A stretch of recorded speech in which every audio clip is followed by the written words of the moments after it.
Pain is a universal truth. So if you're in pain, you're going to address the pain or it'll kill you. I remind people that it's easier to sell an aspirin than a vitamin. If you don't charge enough, you can't deliver the service that your customers need, want, and expect. We must deliver a powerful message in a powerful manner. We don't want to convince 100 people 10% of the way. I want to convert 10 people to 100% of the way.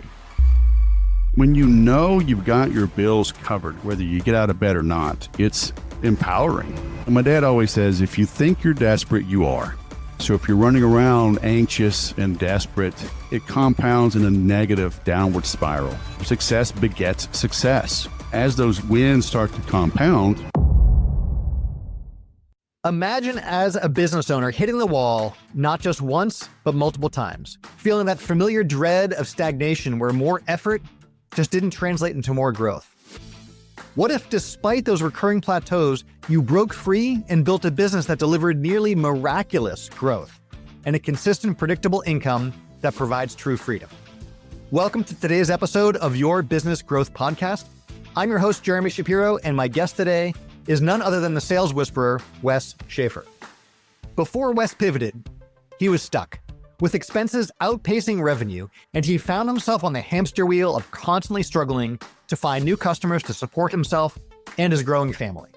Hustling harder just wasn't working anymore, impacting everything from daily operations to his personal life. But he found a way through. Today, we're going to dive into the powerful shifts that Wes made that completely transformed his business and led him not just to more profit, but far more predictable cash flow and freedom. Let's dive in and discover how he moved beyond the hustle and built a truly abundant growth machine. Wes, welcome to the show. That brings a little tear to my eye, man. I'm ready to listen to this episode. Me too. So Wes, bring us back to the beginning. You've had such a great arc. We've known each other a long time, but you've been through, I think, such an interesting journey as an entrepreneur. Bring us back to where that entrepreneurial bug first bit and you got into this whole great world of business. Man. It started in college. I was at the Air Force Academy, which is a weird place to become an entrepreneur. But I was interested in investing. I was interested in finance and whatnot. And, I wasn't studying that, but growing up, like my parents had money, then they didn't have money. And so when you do without something you previously had, then you tend to want that again. And so I was at the academy. I went there. I was recruited to play football, and I went because it was quote unquote free. They just take a pound of flesh, but I didn't have to pay any cash money. So I began researching that, looking into. Back then it's like there was really no internet. You buy a subscription to Fortune magazine, and just wait each month and read it. And then I went to Texas A&M afterwards with a bunch of other guys. And one of them was quite savvy in investing. And we would go to the library. We'd go to Texas A&M library and but I'd get these reference books off the shelves, and we were pulling up stock charts, and made my first investment in a stock, and we made a few trades. I think every one hit. I don't think we lost anything. We didn't get rich, but, made a little money. Like, oh man, this stuff works. And so I kind of gave me the bug. I owed 5 years from the academy. So just began laying the groundwork, and I knew I made plans to get out right at my 5 years and jump right into commission sales. And, that was 1997 when I got out, and then, lots of ups and downs from there, but that's how this began.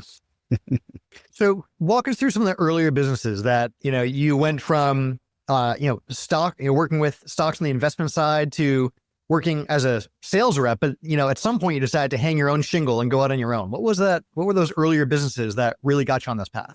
Yeah, my first business was a stockbroker, and after 6 months, ended up in a 3-year arbitration with them that I eventually won. But I was unemployed when my second kid was born. Because of that wonderful joy, I became a mobile home salesman. got in the top 2% of this company, 2,200 salespeople nationwide, was given a store, and then they went bankrupt. So we're living 6 hours from family with 2 kids, 2 and under, and a third on the way. We moved to Austin. Then I got into high tech literally as the .com bubble burst. So like June of 2000, I got into high tech. And did okay. Made pretty good money, but it was a grind. Constant layoffs and reorganizations. So I was in a couple of tech firms until 2007. That brought us out here to California. But 2006, I was always still trying to grow. I invested in a course. It was a 12-week teleclass back then. I bought it in 2005. It started in early 2006, and it changed my life. There was no social media. There was no video. There was no, Facebook groups or school or anything like that. It was a PDF and a weekly call. And it changed my life. What was that course about? Just about sales. And it gave me a framework. Until then, I was, people say, are salespeople born or are they made? And the truth is both. I was born to be in sales, but I was also just stubborn, right? And determined. And I had a family to provide for. So I had to figure it out. And so I was making decent money as a salesman. And, I made at least $100,000 since 98, 99. But I was like, man, there's got to be something else, got to be something easier, a better way of doing this. And Steve gave me this framework. And I realized that's when I knew that, professional selling is very scientific. People look at computer science and AI and whatever. You need a good prompt. Well, the same is true with selling. And the reason people can't use AI worth of crap is because they're not good face-to-face. The computer, artificial intelligence, there's still kind of sort of some intelligence there. And so if you can't engage with a human, you can't engage with a computer, and conversely, if you can engage with a computer, insofar as can you speak its language, right? What is HTML, hypertext markup language?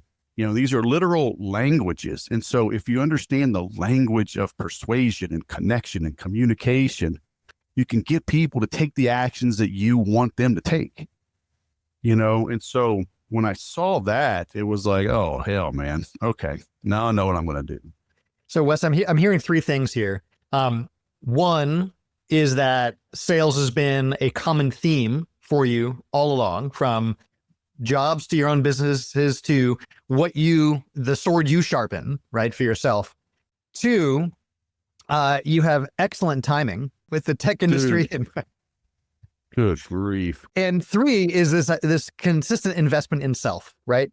That you take the courses, you seek to learn, you go to the physical library and learn things earlier on. And that's where a lot of growth came from. So that's fantastic. Yeah. You got to invest in yourself. Always. So when you do this long enough, as you and I have been doing, plateaus aren't something that you avoid per se, right? They're coming, they're there. We expect them, and you've hit a few of these plateaus along the way. What would you say is one of the biggest plateaus that, you feel your business experienced over the years? You and I met probably not long after I started working with Infusionsoft. And I expanded my offerings, just helping clients with a lot of their digital marketing needs, right? Helping them with their website and membership sites and all these things, as well as their marketing automation. But dude, early on, I cared more about my client success than they did quite often. So I would take on too much, and literally, wake up at 4 a.m. worried, get in, start doing stuff, staying up till midnight, grinding away. And there's an old adage that surgeons don't operate on friends and family, right? They can't be neutral. My wife and I, we just watched this series, The Pit. Have you heard of that? I think it's on HBO. Yeah, I've seen the preview for it. Yeah, they're ER docs in Pittsburgh, and it's intense, man. It's grueling. And, and the lead guy, he's really good. And then, a friend comes in and he overdoes it and blah, blah, blah. And it's and you can see everybody else was like, you got to let it go, man. 'Cause it's hard to be that neutral, detached third party, but that's what you need in whatever you're dealing with in life. So you get a straight shot, you get an honest perspective, right? But I would dig in, and so it sounds harsh, but it's reality. Like I had to learn to create barriers with my customers, and really set clear expectations. And it's hard because, especially dealing with small business owners, it's their baby, and nobody wants to take responsibility. It's always your fault, right? That web guy, that marketing guy, that coach, that consultant. Yeah, it was never your fault, So that doing that almost brought me down twice over the years. How so? I would over deliver. I would, let people scope creep come in, offer to do something for a couple of grand and do 10 grand worth of work for them. Instead of 2 grand for 2 weeks, I do take 2 grand for 12 weeks, and cause I'm just trying to make it right, trying to help them. And it's like, you got to give them some tough love, and say, here's what you get. You get what you get, and you don't throw a fit. So I don't know if you got kids. I feel like I've told that to my kids before. Wise advice, Wes. So what was that like? You're going to bed past midnight, waking up at 4, worrying about everyone else's business, over delivering, but not making enough. What did that mean to your business? It sucked. Everything sucked, right? Because now you're tired. You're not present with your family. You're not present physically. You're not present mentally, right? You're not doing your best work. And you're just in this constant state of worry. And, eventually something's got to give. So, you start working it out and grinding it out, really. But, again, I'm stubborn, and I figured it out, but it was a school of hard knocks. Was it just a matter of, hustle more, smile and dial more, sleazier sales tactics? No, it was, it's not, sleazy sales tactics don't work, right? So it's just setting clear expectations. It's understanding the value that you bring. And honestly, it's all the stuff I teach. It was just hard for me to do it for myself, because I was always, and still it's an issue with me. Like I never want somebody to say something bad about me, like go online, oh, she cheated me, he overcharged me and whatever. Like I don't have any of those reviews. Right. But sometimes it's like, just take it, they're a wimp. It's like this image goes around every now and then. It's like a frame in front of a restaurant, with the chalk, says, come in and have, the worst sandwich that Jeremy S has ever had. They gave him like a 1-star Yelp review. So they just owned it. Right. And I'm like, okay, that dude was having a bad day. And so you got to give some tough love, because the reality is, if you don't charge enough, you can't deliver the service that your customers need, want, and expect, and that you need to deliver to stay in business. You can't just be scraping by. So I want to dig into that a little more, Wes. Were you focused on gross sales at the time, or, were you looking at profit when you're doing that 10K work for 2K? When did the shift happen from billing out what you're worth and boxing in the deliverables? A few things happened, some consciously, some unconsciously. Yeah, I just made a post last week. It's like, I've always been terrible at goal setting, but I'm great at anti-goal setting. I'm like, I don't like doing that. So how can I stop doing that? So doing a lot of hands-on client work I didn't like. And so like selling Infusionsoft, I was great at selling it. I was great at teaching it. I was not great at being on call, being on a retainer and maintaining it for you.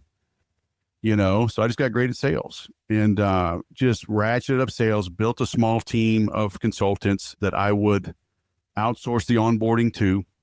So I would do the sale. They would do the onboarding. I would usually hop in on the first call to kind of handle the transition. And then I did a weekly call, kind of like office hours. You see a lot of people doing now, but it was basically office hours to just take questions. Because again, I was good at teaching. And I like teaching. I like helping people. But kind of like being an ER doc, right? Like if I was a doc, I'd probably be an ER doc. Like put me in the mix, whatever is going on, I'll handle it. But then at the end of the day, I need to walk away. I don't want to bring this stuff home with me. And so doing that kind of training and helping people like in the moment, because they'll come in, they're stuck on something. And this, the way my brain works is that kind of rapid fire, give them some ideas, map out a few options, say, all right, you good? Can you handle that? Yes. And they'd be off and running. Because a lot of times in business, I equate it to lifting weights. When you have a spotter, like a good spotter is not lifting the weight for you. You're lifting till exhaustion, right? And so at the end, you're getting your 8, 9, 10 reps in.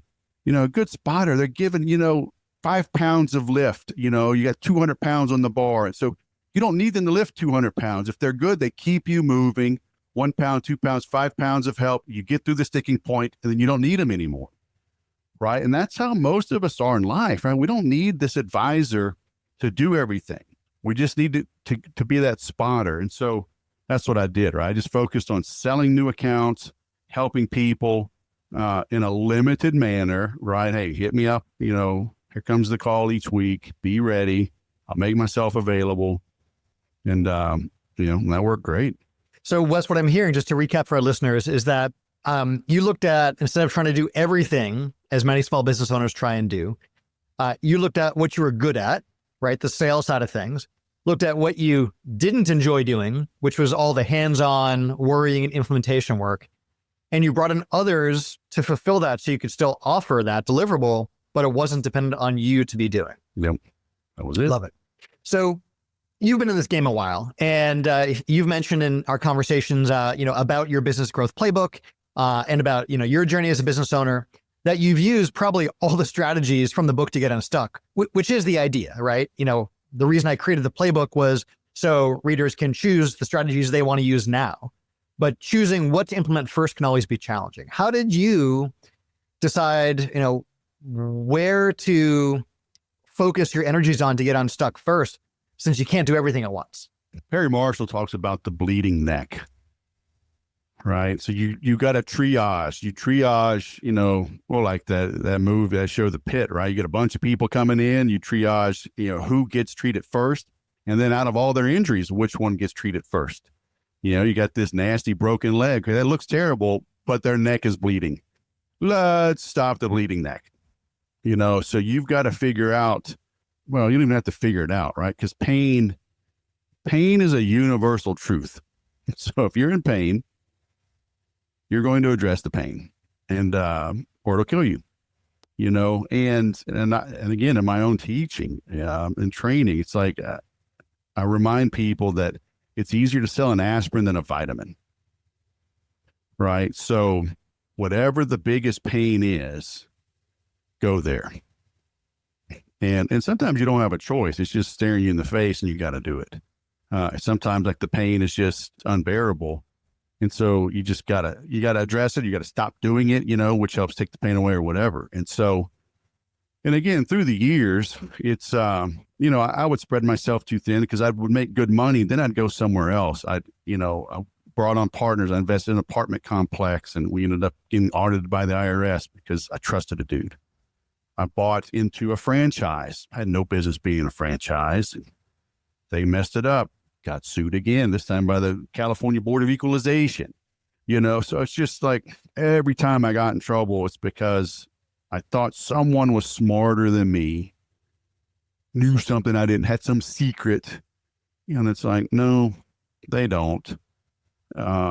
Invest in yourself, right? So once I just started plowing money back into myself, things got better. Things got consistently better. So just find the bleeding neck, stop that, then work down. Yeah. So looking back, what did you feel were some of those bleeding necks earlier on that you either stemmed in the business, right? Got some clotting going. And what were the opportunities, like the low hanging fruit, we'd say, that you wanted to pursue first to really get you back to a growth?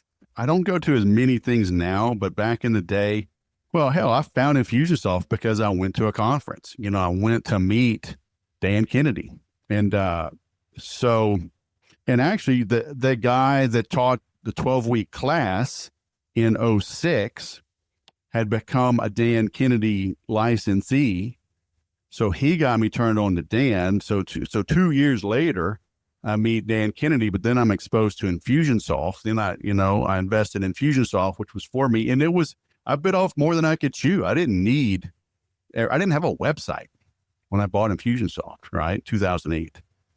And I entered the partner program because I saw the potential for residual income. That's why I became a financial advisor back in the day, but I had such a bad experience. It just turned me off to it. But from the beginning, I understood the concept of passive income, stockbroker, and, we could sell annuities and life insurance, sell it once, get paid over and over again. So working with software, with SaaS, gave me that opportunity, gave me the ability to create that residual income. And I remember my wife saying, so you get 20% of a $299 sale. So like $59.50. Right? She's like, whoopee. She legit was like not impressed. And then I sold, a few hundred, and those keep coming in. And then plus the setup fees, plus additional consulting. She's like, yeah, keep selling that $60 tool. Nice. So tell us more about the residual income side. So, you tried that with managing, brokerage accounts. You tried that with apartments, right? You tried that with some other things, and you found the magic in SaaS. So tell us how you built up residual income for the business and what that's done for you. Well, like Steve had taught me, you got to be a product of the product. Mm-hmm. Zig Ziglar talks about that. You gotta become your first customer. You gotta be your best customer, right? So I got this for myself, and I used it, and then I saw, it's like, oh, I can tell people what I'm doing. They click that link, and I get paid. If they buy. So that was just a no-brainer, right? I was just legit excited about the software, and I just made tutorials. I made videos. I made blog posts and emails. And it's just like, you got to use this stuff, and to get paid for just telling the truth, right? It's like, okay, this is cool. And then the fact that it was residual, right? It wasn't like a one-time affiliate fee. It was recurring commission. It was 20%. Then they created tiers. I was platinum plus, whatever. It was 30%, So when you have a couple hundred accounts, 300, 400 accounts, $299, $399, $600 a month, whatever, and you're getting 30% of that, whether you get out of bed or not. It's like, that's exciting, and then I created my own tools, right? Again, I was a product of the product. I would promote the stuff, had a web form, then drip into a drip sequence, a nurture sequence. So now the emails are running 24/7, affiliate links to both Infusionsoft, but then other tools. Back then it was Lead Pages or Bluehost for web hosting. So all these complementary things, right? So I figured out, what does my customer need? Am I selling them? Or it's like, a realtor, you're moving in. It's like, do you need help with a mover? Are you going to do some landscaping? Are you going to build a pool? Do you want the house painted? Do you want new flooring before you want a referral to an interior designer? Yes. Okay. So, so many people like, I don't want to be pushy, whatever. Like, it's not pushy, figure out if they trust you. I don't know, with your optometry, get them some glasses. They may want to refer, like, I got 7 kids. We've used orthodontists. We've used pediatricians. We've used chiropractors, so if I enter the world, of health and wellness through my optometrist, then refer me others, in the field. That's not pushy. That's helpful. That's wise. You become that broker of knowledge, of resources, of introductions, of community. You become this trusted source, and so now when you recommend better glasses or whatever, and contacts, or, they almost feel like they owe you. So that's what I did. Earlier on, one of the questions I asked you, I sort of teased you with the idea of, was it sleazier sales? Because I know that's one thing you often very much anti-position with, right? Brilliantly so, I should add. So a concept you and I have talked about over the years a lot, and I cover in the book a bit, is this idea of, if you're providing value, right, then that's worth something. And you have an exchange in value, right? And you know that value is clear to your prospect, to your customer, when they're willing to pay for that, right? Not because they were tricked into it, but because they saw the value in what you were offering. Every buying decision you and I make every day as a consumer is because we see value in the thing that we're buying, right? So I love that you touched on that again with this idea of even referrals, right? Or offering something for sale. It's just a matter of, having an opportunity to provide value. I've got affiliate links all over, I'm wearing this Nimble shirt, right? I know the founder of Nimble. It's a good CRM. It's smaller, lightweight. It's not for everybody, but HubSpot's not for everybody. Keep is not for everybody. So it's like, what do you need? Yeah. I'm not just going to sell you, an F-350, diesel dually. Maybe you need a Prius. Okay. As long as you buy from me, we're good, Yep.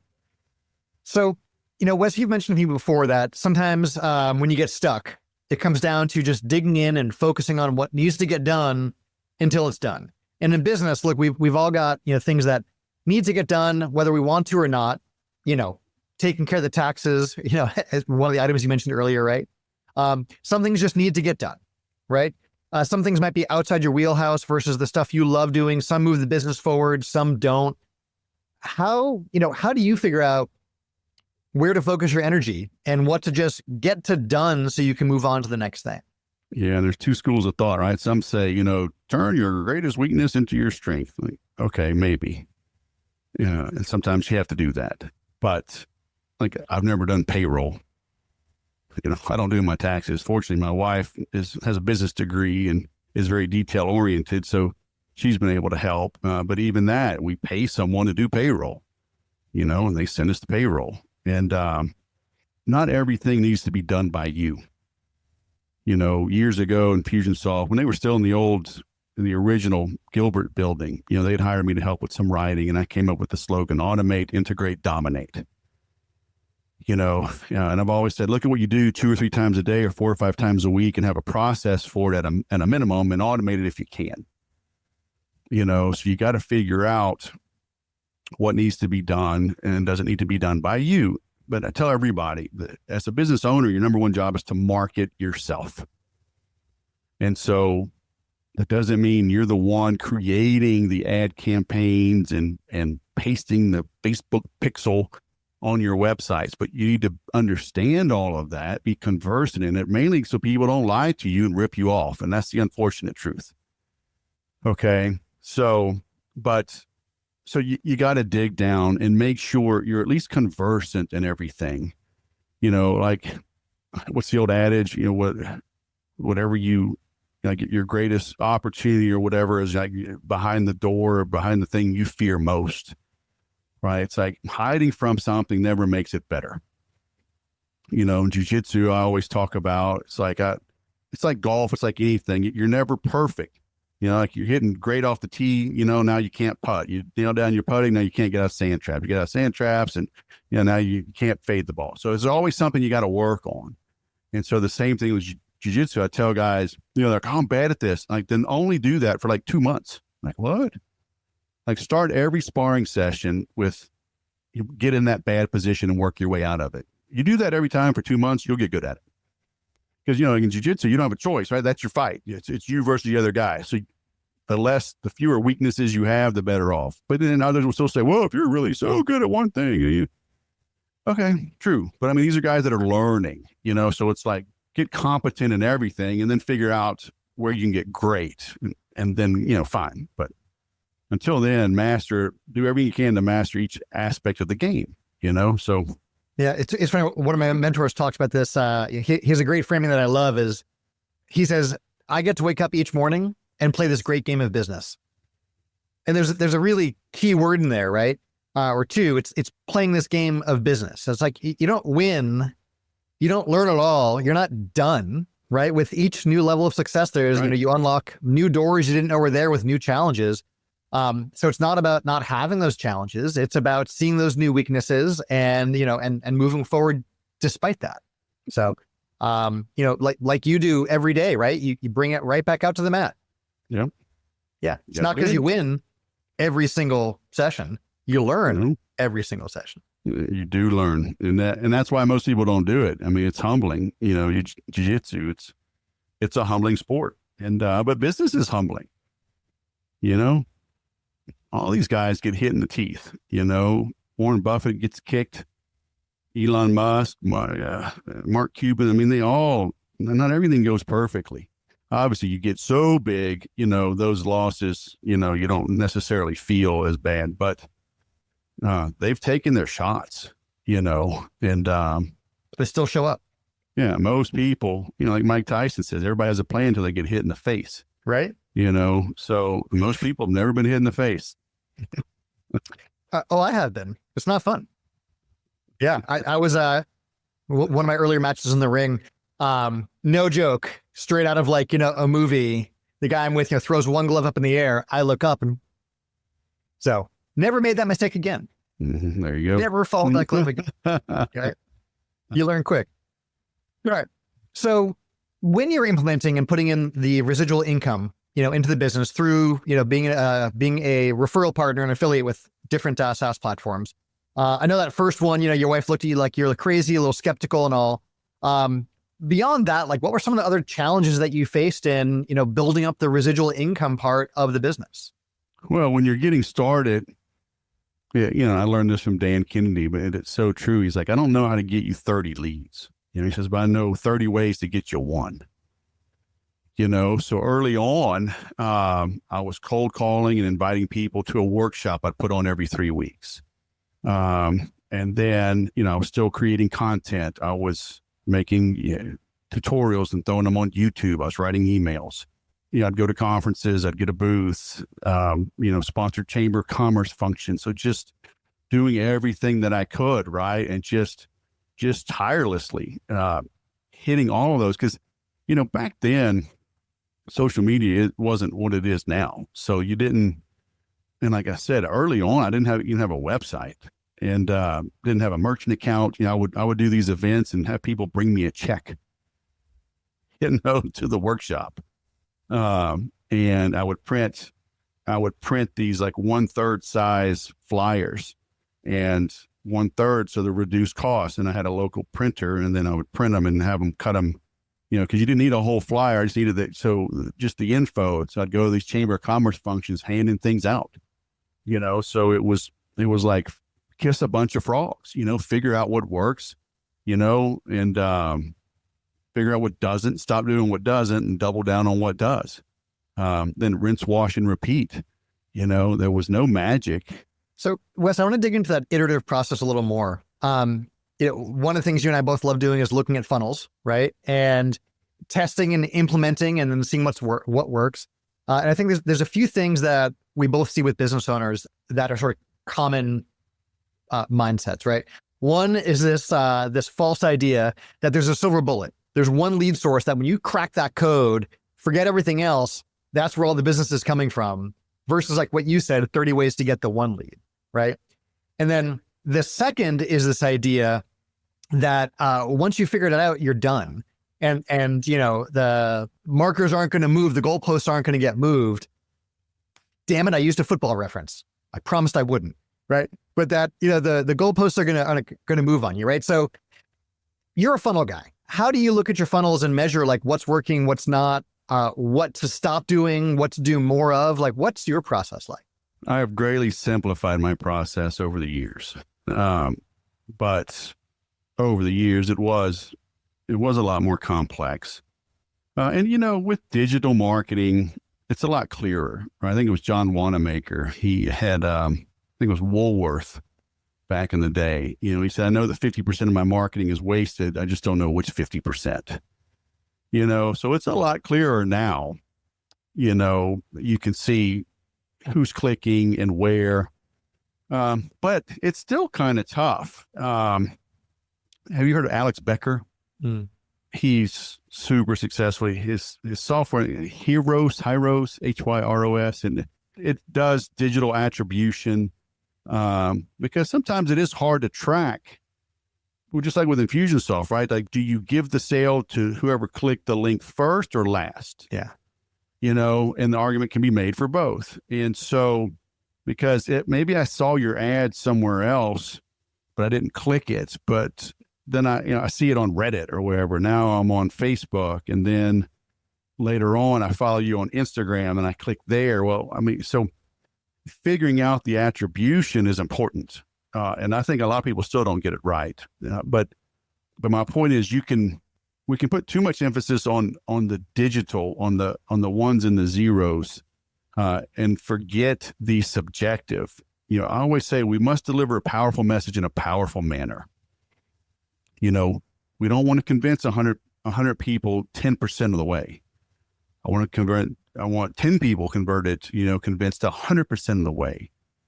So are you remembering that there's a human being on the other end of the screen? So as you start building content, because here's the real risk. 15 years ago, 18 years ago, everyone was hiring VAs. Your VA was creating your content and posting it. My VA was liking it or deleting it, so who really won, right? The VAs. Well, now it's AI, I get all these messages. Would you like, I'll make 30 days of social media posts for you for free. Will you want to give it a try? It's like, bruh, I got the same tools, and so are you making stuff that's persuasive or just noisy? So as you try to figure out what is working today, you're going to be tempted to use AI tools. And I love these AI tools, just like I love marketing automation tools. But you still have to put some humanity into the process, right? I still write, physical notes and mail them to people. And I'm telling you what, that has 1,000 times more effect than anything else. Nobody does that anymore. So everybody says, I zig when the market zags. I'm outside. I don't think outside the box. There's not even a box around me. And here they are doing the exact thing everybody else is doing. Same ad, same. I got to have an Instagram carousel. I got to have Canva make a 10 reel image carousel. How's that working out for you? I love that you picked up those letters, Wes. One of the strategies that I talk about in the book is direct mail, right? And I don't want to say what's old is new, but like it never stopped working. And yet so many business owners pass it by, right? Looking at the cost, looking at not knowing how to do it, even though it still does work. And the businesses that do it every day are doing it for a reason. It works. Yeah, nobody wants to dabble. So like my cousin just hired me, and he's an introvert. He's an ops guy. And so I'm giving him some ideas. And so I don't want to tell too much, but the first one he called with my recommendation did what I recommended. And then the second one did. So those are both on Friday. And then this morning, I'm like, go get some video testimonials. So, okay, Matt, look, we can get one this week. He texted me this morning. Asked for one, got one. I'm like, so all right, you already got one. So there's your whole week. Like, okay, go get 10. Yep. I'm like, come on, man. He's got like 440 happy customers local to his city. I'm like, bruh. So it's like, you got to branch out, because I'm giving him all these ideas and it's stretching his brain. He's like, I'm so uncomfortable with this. I'm like, dude, you've been doing what you've been comfortable with. How has that worked out? You're not coming to me for me to tell you to keep doing what you've already been doing. Keep your money, right? If that's what's happening, you're coming to me to give you some idea. And again, I'm giving you 30 ideas to get one customer, 30 different ways to get one customer. And then now you'll figure out, let's have a combination of effective and comfort. Like, I don't want you totally freaking out all day, every day for the rest of your life, right? But as you do new things, you get more comfortable, right? And Zig Ziglar talks about that. He had a woman that was his assistant. He was kind of like a pampered chef salesman back in the day, right? He was selling cookware.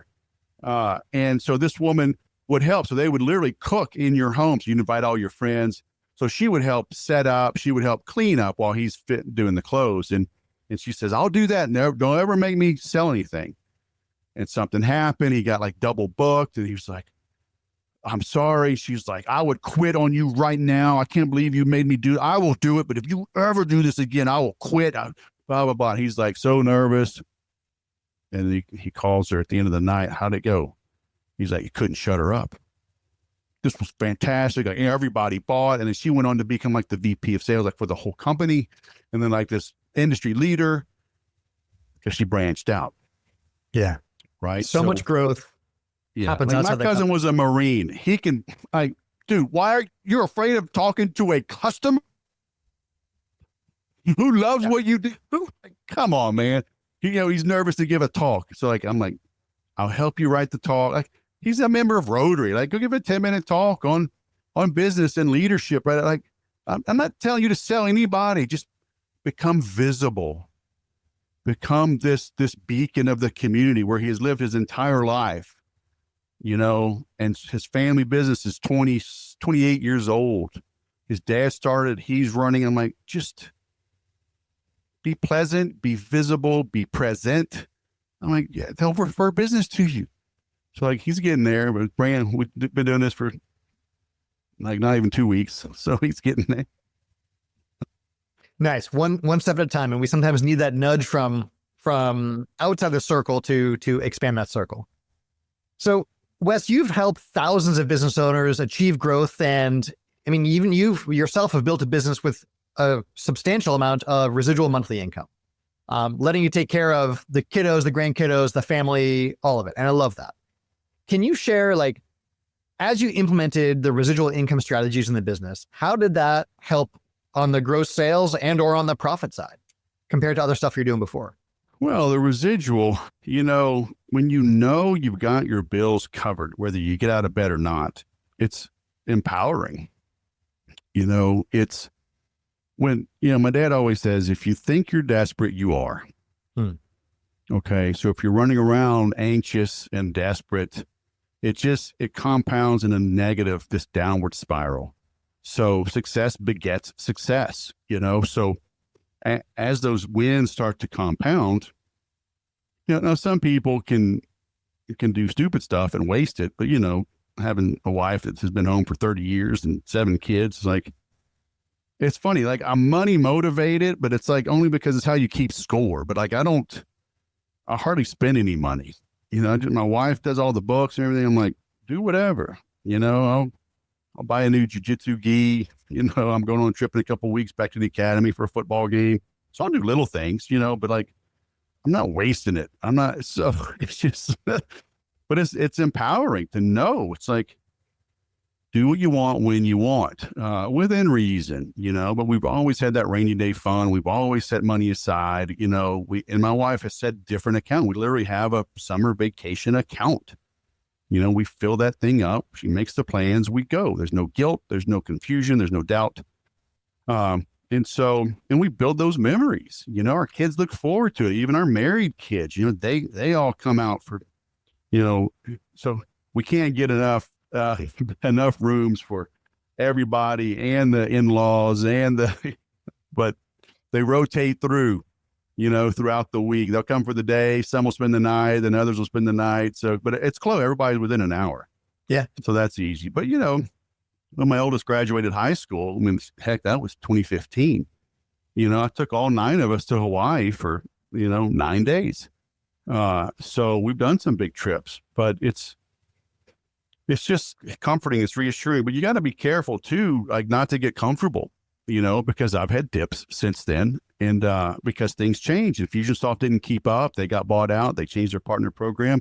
HubSpot changed their partner program. Boom, there goes 40 grand in recurring income ripped away from me. I stopped selling and leading with Infusionsoft. So those residuals went down. So it's like, I've had to pivot. I'm still pivoting. But, I'm doing it from knowledge and experience and connections. The things I sell now, December 30th, I did a deal, like 180 grand, so I'm having the same discussions, but different. Right. So it was actually, we sold HubSpot, right? They had outgrown Infusionsoft and I didn't try to steer them away. They came to me. We looked at everything. Like they had 4 Infusionsoft accounts. They had a service thing and they had 5-6 different accounts we were able to put into one. It's like, okay, this does make sense for you. So I'm doing the same stuff, just a little bigger scale now. Love it. Before we wrap, just a few sort of quick rapid fire questions for you, on some of this. So one, especially with the recurring revenue component of this, churn is a big deal, right? And no matter what you do, you'll never eliminate churn, right? But what are some of the strategies that you've used to reduce churn and keep those, those recurring revenue customers longer? So you stay in touch, right? So have a private group where you can chat. I've got a mobile app. I engage with people. I have a regular email that I send out. I have physical mail. When they join, depending on what they buy, I've mailed them something physical. They get my book. I've got a challenge coin, so I send different things, my sales training flashcards. So physical mail still works. So stay in touch. I'll connect with them wherever they are on social media, Instagram, X, LinkedIn. So the more personable and present you can be, it helps deepen that relationship and they'll stay longer. Nice. So based on, your experience, you've been at this a while, what's one piece of advice that you'd give a business owner who feels stuck or like they're facing a plateau in their business and they just can't get back to growth? Buy something. Buy your book, buy an hour with you, buy an hour with me, join my 12 weeks to peak. Do something, invest in yourself, stop kissing a bunch of frogs. You don't need another free report. You don't need another, 13-step checklist that you're not going to read. Get my 1,001 AI prompts guaranteed to help you master AI. BS. You ain't going to read it. You're not going to do it, And so if you're stuck, if you're declining, investing in a good coach or advisor, it's the single biggest thing. That's what always turned my stuff around. Going back early, like 2002, I invested my first time ever paying a coach. This was a real estate coach. Paid him $500 for some guidance, and then by 2006, I invested with Steve Clark for 10 grand to become a licensee of his and have unlimited access. Find somebody that'll hold your feet to the fire and pay them to push you.